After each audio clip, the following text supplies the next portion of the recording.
നമസ്കാരം. കൊല്ലത്ത് UDF സ്ഥാനാർത്ഥി NK പ്രേമചന്ദ്രൻ ജയിക്കുമെന്ന കാര്യത്തിൽ ശത്രുക്കൾക്ക് പോലും സംശയമുണ്ടാവില്ല.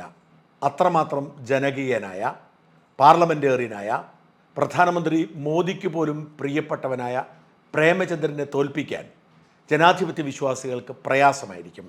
കേരളത്തിൽ ഇക്കുറി UDF ഉറപ്പാക്കിയിരിക്കുന്ന 6 സീറ്റുകളിൽ ഒന്നാണ് കൊല്ലത്തേത്. മത്സരം പോലുമില്ലാതെ വിജയമുറപ്പിച്ചിരിക്കുന്ന 6 സീറ്റുകളിലൊന്ന്. കൊല്ലവും എറണാകുളവും ഇടുക്കിയും വയനാടും മലപ്പുറവും പൊന്നാനിയുമാണ് ഈ 6 സീറ്റുകൾ. ചാലക്കുടി ആ ലിസ്റ്റിൽ വരേണ്ടതാണ്. എന്നാൽ 2020 സ്ഥാനാർത്ഥി വോട്ട് പിടിക്കുന്നതനുസരിച്ചായിരിക്കും ചാലക്കുടിയുടെ വിധി. എന്നാൽ ഏറ്റവും ഒടുവിൽ കൊല്ലത്തെ BJP സ്ഥാനാർത്ഥിയുടെ പ്രഖ്യാപനം വന്നപ്പോൾ ഞാൻ അല്പമൊന്ന് അന്താളിച്ചു പോയി. തിരുവനന്തപുരത്ത് സ്ഥാനാർത്ഥിയാകുമെന്ന് കണക്കാക്കപ്പെട്ടിരുന്ന നടൻ കൃഷ്ണകുമാർ BJP സ്ഥാനാർത്ഥിയായി അപ്രതീക്ഷിതമായി കൊല്ലത്ത് വരുന്നു. കൃഷ്ണകുമാറിനോട് 3 പതിറ്റാണ്ട് നീണ്ട വ്യക്തിബന്ധമുള്ളയാളാണ് ഞാൻ. സൗമ്യനായ, എപ്പോഴും പുഞ്ചിരിക്കുന്ന മുഖമുള്ള, ആരോടും വിദ്വേഷമില്ലാത്ത, നന്മയുടെ പ്രതീകമായ ഒരു മനുഷ്യനാണ് കൃഷ്ണകുമാർ. ചലച്ചിത്ര നടനായിട്ടും സെലിബ്രിറ്റികളായ 4 കുട്ടികളുടെ പിതാവായിട്ടും തൻ്റെ ഭാര്യ തന്നെ ഒരു സെലിബ്രിറ്റി ആയിട്ടും ആ ജാടയൊന്നുമില്ലാതെ പെരുമാറുന്ന സൗമ്യനായ, സാധാരണക്കാരനായ ഒരു സിനിമാ നടനും നേതാവുമാണ് കൃഷ്ണകുമാർ. പക്ഷേ പ്രേമചന്ദ്രനോട് മത്സരിച്ച് കൃഷ്ണകുമാർ ജയിക്കുമെന്ന് പറഞ്ഞാൽ അത് കൃഷ്ണകുമാറിനോടുള്ള സ്നേഹം കൊണ്ട് പറയുന്ന നുണയാവും എന്നതുകൊണ്ട് ഞാൻ അങ്ങനെ ഒരു സാഹസം കാട്ടുന്നില്ല. കൃഷ്ണകുമാർ കൂടുതൽ വോട്ട് നേടി BJP നേതൃത്വത്തിൻ്റെ കണ്ണു തുറപ്പിക്കട്ടെ. കൂടുതൽ മെച്ചപ്പെട്ട വിജയസാധ്യതയുള്ള ഒരു സീറ്റ് അടുത്ത തവണ കിട്ടട്ടെ എന്നാണ് എൻ്റെ പ്രാർത്ഥനയും ആശംസയും. കഴിഞ്ഞ ദിവസം കൃഷ്ണകുമാർ നോമിനേഷൻ കൊടുക്കാൻ പോകുന്ന ഒരു ദൃശ്യം പുറത്തു വന്നു. കൃഷ്ണകുമാറിനൊപ്പം അടുപ്പക്കാരും പാർട്ടിക്കാരും ഒക്കെ ഉണ്ട്. മുമ്പിൽ ചേർന്ന് നിൽക്കുന്നത് ഒരു പർദ്ദ ധരിച്ച യുവതിയും ഒരു ചുവന്ന കുപ്പായവും നീണ്ട കുരിശും ധരിച്ച ഒരു തിരുമേനിയുമാണ്. പർദ്ദ ധരിച്ച യുവതി ആരാണ് എന്ന് ഞാൻ അന്വേഷിച്ചില്ല. എന്നാൽ ചുവന്ന കുപ്പായമിട്ട ആ തിരുമേനിയെ കണ്ടപ്പോഴേ എനിക്ക് ആളെ പിടികിട്ടി.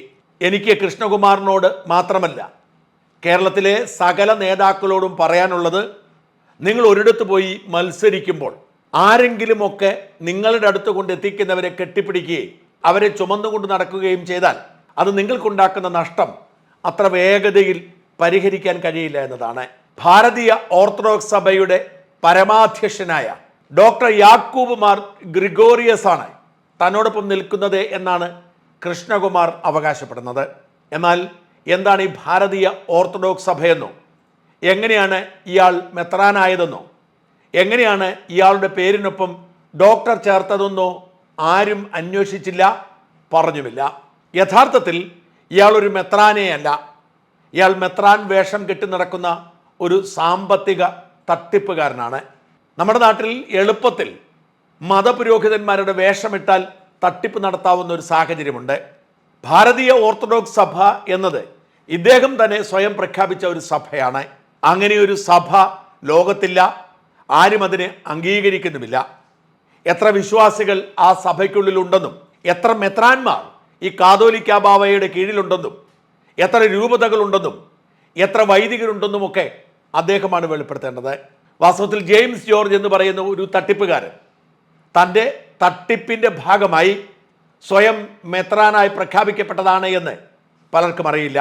എന്ത് കഴിക്കണം, എന്ത് ധരിക്കണം, എന്ത് പറയണം എന്നൊക്കെ തീരുമാനിക്കാൻ നമ്മുടെ ഭരണഘടന എല്ലാവർക്കും സ്വാതന്ത്ര്യം നൽകിയിട്ടുള്ളത് കൊണ്ട് എനിക്ക് വേണമെങ്കിൽ ഷാജൻ നമ്പൂതിരി എന്നോ ഷാജൻ നായർ എന്നോ ഷാജൻ ഇസഹാഖ് യാക്കൂബ് എന്നൊക്കെ പേരിടാം.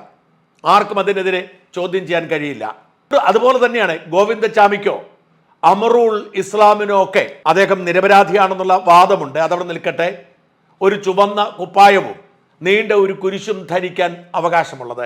ആ ഗണത്തിൽ മാത്രമേ ഇദ്ദേഹത്തെയും പെടുത്താൻ കഴിയൂ. വെറുതെ ഒന്ന് ഗൂഗിളിൽ സെർച്ച് ചെയ്ത് നോക്കുക, ജെയിംസ് ജോർജ് കേസ് എന്നോ അല്ലെങ്കിൽ ഇയാൾ പറയുന്ന ഈ പേരിൽ ഒന്ന് സെർച്ച് ചെയ്ത് നോക്കുക. 100 കണക്കിന് ഓൺലൈൻ റിപ്പോർട്ടുകൾ നമ്മളെ തേടിയെത്തും. ഞാനങ്ങനെ ഒന്ന് ഗൂഗിളിൽ സെർച്ച് ചെയ്തപ്പോൾ മനോരമ ന്യൂസിലടക്കം, ഏഷ്യാനെറ്റ് ന്യൂസിലടക്കം, ഹിന്ദുവിലടക്കം ധാരാളം വാർത്തകൾ ഇയാളെക്കുറിച്ച് വന്നിരിക്കുന്നു. ഇയാളുടെ ഓഫീസിൽ പോലീസും ED ഒക്കെ റെയ്ഡ് നടത്തിയിട്ടുണ്ട്. ഇയാൾ വ്യാജമായി ഉണ്ടാക്കിയ സ്വത്ത് എൻഫോഴ്സ്മെന്റ് ഡയറക്ടറേറ്റ് അറ്റാച്ച് ചെയ്തിട്ടുണ്ട്. മറുനാടിൽ വന്ന ഒരു ചെറിയ വാർത്ത വായിച്ച് കേൾപ്പിച്ചാൽ തന്നെ ഇയാൾ ആരാണ് എന്ന് വ്യക്തമാവും. 2015 അതായത് 9 വർഷം മുമ്പ് മറുനാടിൽ വന്ന ഒരു വാർത്തയാണ്. ഏത് കോഴ്സിന്റെയും വ്യാജ സർട്ടിഫിക്കറ്റ് റെഡി, പോലീസ് റെയ്ഡിൽ പൂട്ടിച്ചത് കാതോലിക്ക ബാവയുടെ സ്ഥാപനം, തട്ടിപ്പ് നടത്താൻ മെത്രാനായ യാക്കോബ് ഡോക് മാർ ഗ്രിഗോറിയസിന്റെ കഥ. കാതോലിക്ക ബാവ എന്ന് കേട്ടാൽ ആരും ഒന്ന് ആദരിക്കും. സ്വയം ഭരണാവകാശമുള്ള സഭാ തലവനാണ് അങ്ങനെ വിളിക്കുക. കേരളത്തിൽ കാതോലിക്ക എന്ന് ഔദ്യോഗിക വിളിക്കപ്പെടുന്നത് ഒരാൾ മാത്രമാണ്, സിറിയൻ യാക്കോബ സഭയുടെ തലവൻ മാത്രം. മലങ്കര കാതോലിക്ക സഭാ തലവന്മാർ ക്ലീമീസും ഇടയ്ക്കിടെ കാതോലിക്ക ബാവ എന്ന് പ്രയോഗിക്കാറുണ്ട്. ഇതൊക്കെയാണ് സത്യമെങ്കിലും കൊല്ലത്തേറെ നാളെ ഒരു കാതോലിക്ക ബാവ ഉണ്ടായിരുന്നു, ഡോക്ടർ യാക്കൂബ് മാർ ഗ്രിഗോറിയോസ്. സ്വന്തമായി സഭയുണ്ടാക്കി സ്വയം അഭിഷേകം നടത്തി നാളുകളായി കാതോലിക്ക ബാവ കൊല്ലത്ത് വാഴുകയായിരുന്നു. കാതോലിക്ക ബാവയ്ക്ക് അത്യാവശ്യമായി ബഹുമാനവും കൊടുക്കാൻ കൊല്ലംകാർ ഒട്ടും മടിച്ചില്ല. ബാവ നേരിട്ട് നടത്തുന്ന വിദ്യാഭ്യാസ സ്ഥാപനമായ മോഡേൺ ഗ്രൂപ്പും പ്രശസ്തമായി. എന്നാലും കഴിഞ്ഞ ദിവസം തൃശ്ശൂരിൽ നിന്ന് പൊക്കിയ തട്ടിപ്പ് കേസ് എത്തിച്ചേർന്നത് കൊല്ലത്ത് ബാവയുടെ അരമനയിലാണ്. വ്യാജ സർട്ടിഫിക്കറ്റ് നിർമ്മിച്ച് നൽകുന്ന പരാതിയിൽ തുടർന്ന് കൊല്ലത്ത് സ്വകാര്യ സ്ഥാപനത്തിന് പോലീസ് റെയ്ഡ് നടത്തിയപ്പോൾ പൊളിഞ്ഞത് തട്ടിപ്പുകാരൻ ജെയിംസ് ജോർജിന്റെ കള്ളക്കഥകൾ. കൊല്ലം എസ് പിയുടെ നേതൃത്വത്തിൽ മോഡേൺ ഗ്രൂപ്പ് എന്ന സ്ഥാപനത്തിൽ നടന്ന റെയ്ഡിൽ നിരവധി വ്യാജ സർട്ടിഫിക്കറ്റുകൾ പോലീസ് കണ്ടെടുത്തു. സംഭവത്തിൽ സ്ഥാപനത്തിന് മേധാവി ജെയിംസ് ജോർജിനെതിരെ പോലീസ് കേസെടുത്തു. ഇന്ത്യൻ ഓർത്തഡോക്സ് ചർച്ചിന്റെ കേരളത്തിലെ ബാവ എന്ന പേരിലാണ് ഫാദർ ജെയിംസ് ജോർജ് അറിയപ്പെടുന്നത്. ആളുകളുടെ വിശ്വാസം നേടിയെടുക്കാൻ ഭാരതീയ ഓർത്തഡോക്സ് സഭ ഉണ്ടാക്കി അതിന് മെത്രാനായി സ്വയം അവരോധിച്ച വ്യക്തിയാണ് ജെയിംസ് ജോർജ്. അതിനുശേഷം വിദ്യാഭ്യാസ സ്ഥാപനവുമായി തട്ടിപ്പ് നടത്തുകയായിരുന്നു. ഗുരുവായൂർ സ്റ്റേഷൻ 2 വിദ്യാർത്ഥികൾ നൽകിയ പരാതിയെ തുടർന്നാണ് കൊല്ലത്തെ സ്വകാര്യ സ്ഥാപനത്തിന് പോലീസ് റെയ്ഡ് നടത്തിയത്. വ്യാജ സർട്ടിഫിക്കറ്റ് നൽകി തങ്ങളുടെ സ്വകാര്യ സ്ഥാപനം കബളിപ്പിച്ചു എന്നായിരുന്നു വിദ്യാർത്ഥികൾ നൽകിയ പരാതി. റെയ്ഡിൽ കൊല്ലത്ത് പ്രവർത്തിക്കുന്ന മോഡേൺ ഗ്രൂപ്പ് എന്ന സ്ഥാപനത്തിൽ നിന്നും ഇന്ത്യയിലെ വിവിധ യൂണിവേഴ്സിറ്റിയുടെ പേരിലുള്ള അനേകം സർട്ടിഫിക്കറ്റുകൾ പോലീസ് പിടിച്ചെടുത്തു. സ്ഥാപനത്തിന്റെ മേധാവി ഫാദർ ജെയിംസ് ജോർജിനെ പോലീസ് കസ്റ്റഡിയിലെടുത്തു. ഇയാൾ വർഷങ്ങളായി വ്യാജ സർട്ടിഫിക്കറ്റ് വിതരണം ചെയ്യുന്നതായി പോലീസ് വിശദീകരിച്ചു. സ്ഥാപനത്തിൽ 480-ലധികം സർട്ടിഫിക്കറ്റ് പോലീസ് കണ്ടെടുത്തിട്ടുണ്ട്. പുതിയതായി ഏവിയേഷൻ എന്ന കോഴ്സ് കൂടി സ്ഥാപനം ആരംഭിക്കാനിരിക്കെയാണ് സ്ഥാപനത്തിന്റെ മേധാവി വ്യാജമെത്രാൻ പിടിയിലാകുന്നത്. ഇങ്ങനെ കുറച്ചുകൂടി ഉണ്ട് ആ വാർത്ത. ഇത് മറുനാടനിൽ മാത്രമല്ല, മനോരമയിലും ഏഷ്യാനെറ്റിലും ഹിന്ദുവിലുമൊക്കെ വന്നതാണ്. എൻഫോഴ്സ്മെന്റ് ഡയറക്ടറേറ്റ് പിന്നീട് ഇയാളുടെ സ്വത്തുക്കളൊക്കെ അറ്റാച്ച് ചെയ്തതാണ്. ഇയാളാണ് മെത്രാൻ എന്ന നിലയിൽ ഇപ്പോൾ കൃഷ്ണകുമാറിന്റെ കൂടെ കൂടി പത്രിക സമർപ്പണത്തിന് പോയത്. കാലാകാലങ്ങളിൽ അങ്ങോട്ടും ഇങ്ങോട്ടും ചാടി ഇത്തരത്തിലുള്ള വിവാദ നിലപാടെടുത്ത് പിടിച്ചു നിൽക്കുന്നതിൽ മിടുക്കനാണ് ഇയാൾ. SDPIക്ക് വേണ്ടിയും CPMന് വേണ്ടിയും ഒക്കെ കൊടിപിടിച്ച് ഇയാൾ ആദ്യം പിന്തുണ ഉറപ്പിച്ചിരുന്നു. ഇപ്പോൾ ഈ ചുവന്ന വസ്ത്രം ധരിച്ച് BJPയെ കയ്യിലെടുക്കാനാണ് അയാൾ കൃഷ്ണകുമാറിൻ്റെ കൂടെ കൂടിയത്. ഇതിൽ കൃഷ്ണകുമാറിനെ കുറ്റം പറഞ്ഞിട്ടൊരു കാര്യമില്ല. കൃഷ്ണകുമാറിൻ്റെ അടുത്തേക്ക് ഇയാളെ എത്തിച്ച BJPക്കാരോ അവരെയാണ് പഴി പറയേണ്ടത്. അവർക്കറിയാം, അല്ലെങ്കിൽ അവരറിയണം ഇയാൾ ആരാണെന്ന്. അവർ പരിശോധിക്കണം, അന്വേഷിക്കണം ഇയാൾ ആരാണെന്ന്. കൃഷ്ണകുമാർ തൻ്റെ ചുറ്റുമുള്ള എല്ലാവരെയും തിരിച്ചറിയാൻ കഴിയില്ല. കൃഷ്ണകുമാറിൻ്റെ അടുത്തേക്ക് കൊണ്ടുവന്നവർ ആരോ അവർ ഉത്തരവാദികളാണ്. ഇയാളുടെ തട്ടിപ്പിൽ ഏതെങ്കിലും തരത്തിലുള്ള ബന്ധം അവർക്കുണ്ടാവും. ഇത് കൃഷ്ണകുമാറിൻ്റെ കാര്യം മാത്രമല്ല, തിരുവനന്തപുരത്ത് ലാൻഡ് ചെയ്ത രാജീവ് ചന്ദ്രശേഖർ പോയി സന്ദർശിച്ച ആളുകളിൽ ഒരാൾ EM നജീബാണ്. കിംസ് ആശുപത്രി ഉടമ എന്നാണ് നജീബിനെ രാജീവ് ചന്ദ്രശേഖർ ഫേസ്ബുക്കിൽ വിശേഷിപ്പിച്ചത്. യഥാർത്ഥത്തിൽ കിംസ് ആശുപത്രിയുടെ പ്രധാന ഉടമ ഡോക്ടർ സഹദുള്ളയാണ്. സഹദുള്ളയുടെ ബന്ധുവാണ് നജീബ്. നജീബും സഹദുള്ളയും തമ്മിൽ ചില ഭിന്നതകൾ ശക്തമാണ്. ഒരുപക്ഷെ അല്പം ഓഹരി ഉണ്ടായിരിക്കാം. അനേകം പേര് തട്ടിച്ച കേസിൽ പ്രതിയാണ്. അനേകരുടെ പണം അടിച്ചു മാറ്റിയ കേസിൽ പ്രതിയാണ്. വഞ്ചന കേസുകളിൽ പ്രതിയാണ്. ഇപ്പോൾ അദ്ദേഹം പാപ്പരായി പ്രഖ്യാപിക്കേണ്ടി വരും എന്ന അവസ്ഥയിലേക്ക് നീങ്ങിക്കൊണ്ടിരിക്കുന്നു. ഈ നജീബ് പക്ഷേ അധികാരം എവിടെയുണ്ടോ അവിടെയെല്ലാം ചിരിച്ചു കാണിച്ചുകൊണ്ട് കടന്നു കയറും. അങ്ങനെ രാജീവ് ചന്ദ്രശേഖരൻ്റെ അടുത്തും കടന്നു കയറി. രാജീവ് ചന്ദ്രശേഖരൻ്റെ അടുത്ത് നജീബിനെ കൊണ്ട് മുട്ടിച്ചു കൊടുത്തതാരോ അവരാണ് അതിന് ഉത്തരവാദി. അതുപോലെ തന്നെയാണ് ഈ കള്ളത്തിരുമേനിയെ കൃഷ്ണകുമാറിൻ്റെ അടുത്തെത്തിച്ച ആളുടെ ഉത്തരവാദിത്വവും. ഞാൻ എന്തായാലും തിരുമേനി എന്ന് വിളിച്ചു നോക്കി. മോനെ എന്ന് കൂട്ടി സൗമ്യമായി വളരെ സുന്ദരമായാണ് അദ്ദേഹം മറുപടി പറഞ്ഞത്. കേൾക്കുക. ഹലോ, നമസ്കാരം. യാക്കൂബ് മാർ ഗ്രിഗോറിയസ് അല്ലേ? ഞാൻ ഷാജൻ സ്കറിയ, മറുനാടൻ മലയാളിയിൽ നിന്ന്. ഞാൻ ഇന്നലെ ഒരു ഫോട്ടോ കണ്ടായിരുന്നു, നമ്മുടെ കൃഷ്ണകുമാറിന്റെ കൂടെ ഇതിന് പോകുന്നത്. അത് കൃഷ്ണകുമാറിനോട് ഇത് കൊടുക്കാൻ പോയതായിരുന്നു, നോമിനേഷൻ കൊടുക്കാൻ പോയതായിരുന്നോ? ആണോ? കൃഷ്ണകുമാറിനോട് ഇത് നോമിനേഷൻ അവര് വിളിച്ചിട്ട് പോയതാണോ? അവര് വിളിച്ചിട്ടാണോ അവരോട് നോമിനേഷൻ കൊടുക്കാൻ പോയേ? അവർക്കാണോ പിന്തുണ പരസ്യമായി കൊടുക്കുന്നുണ്ടോ അങ്ങയുടെ സഭ? അങ്ങനെ സഭയെന്നുള്ളതല്ല, എന്റെ വ്യക്തിപരമായ തീരുമാനം എന്ന് പറയുന്നത് ഒരു നല്ല പ്രധാനമന്ത്രി രാജ്യത്തിന് വേണം, അതിനുവേണ്ടി സപ്പോർട്ട് കൊടുക്കണം എന്നുള്ളതാണ്. അല്ല, അങ്ങ് പക്ഷെ നേരത്തെ അങ്ങയുടെ ചില പ്രസംഗങ്ങളും BJPക്കെതിരെയും ഒക്കെ നേരത്തെ അങ്ങനെ ചില പ്രസംഗങ്ങൾ BJPക്കെതിരെയൊക്കെ ഞാൻ കേട്ടിരുന്നു. അതുകൊണ്ട് ചോദിച്ചാ. അപ്പൊ അതെല്ലാം വേദവ്യാസന് പോലും വൈകിയ വിവേകം ഉദിക്കുന്നത്. നമ്മുടെ ജീവിതത്തില് പല കാര്യങ്ങളും കാണുകയും കേൾക്കുകയും അനുഭവിക്കുകയും ചെയ്യുമ്പോഴാണ് നമ്മൾ അതിന്റെ യാഥാർത്ഥ്യത്തിലേക്ക് എത്തുന്നത്. ഓക്കെ.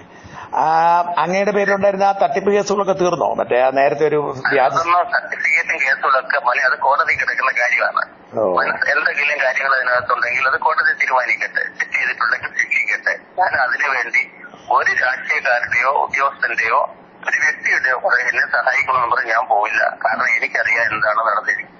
ഓക്കെ. പിന്നെ ഒരു കാര്യം കൂടെ, അങ്ങേ ഞാനിത് കേട്ട ആരോപണ ചോദിക്കുന്നത്, അങ്ങേക്ക് അഭിഷേകം നൽകിയത് അങ്ങ് തന്നെയാണെന്ന് പറയുന്നു. അങ്ങനെ ഒരു വ്യാജം അങ്ങനെ ഇതിനൊക്കെ ചരിത്രവും മോന്റെ കാര്യം ചെയ്താൽ മോന്റെ ആരെയെങ്കിലും ഒരാളെ ഇങ്ങോട്ട് വിട്ടാൽ ഞാൻ മുഴുവൻ റെക്കോർഡുകളും അച്ഛനാവുന്നിടം തൊട്ട് ബിഷപ്പാവുന്നിടം തൊട്ട് പിന്നെ അതിന്റെ കോർഡിനേറ്റർ ആവുന്ന തൊട്ട് എല്ലാ ചടങ്ങുകളും ആയിരങ്ങൾ പങ്കെടുത്ത ചടങ്ങിലായതുണ്ടായത്.